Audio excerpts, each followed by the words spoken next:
எங்களின் உயிரோடும் உணர்வோடும் கலந்து வாழ்கின்ற அன்பு உறவுகள் அனைவருக்கும் வணக்கம். வருகிற ஜூலை 10ஆம் தேதி மதுரையில் விராதனூர் கிராமத்தில் ஆடு மாடுகளின் மாநாடு, மேய்ச்சல் நிலம் எங்கள் உரிமை என்ற முழக்கத்தை முன்வைத்து மாநாடு நடக்கிறது.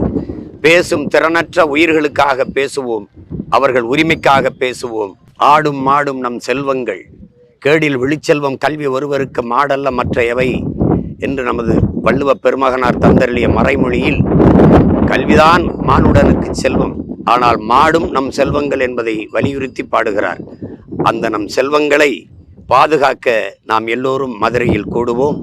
பேசும் திறனற்ற உயிர்களுக்காக பேசுவோம். ஆடும் மாடும் அற்ப உயிர்கள் அல்ல, நம் அருமை செல்வங்கள். அவர்களுக்காக, அவர்கள் உரிமைக்காக நாம் உறக்க முழங்குவோம். மதுரையில் விராதனூரில் வருகிற ஜூலை 10ஆம் தேதி வியாழக்கிழமை மாலை சரியாக 5 மணிக்கு என் அன்பு சொந்தங்கள் அனைவரும் இதையே அழைப்பாக ஏற்று கூடுவோம். நன்றி, வணக்கம்.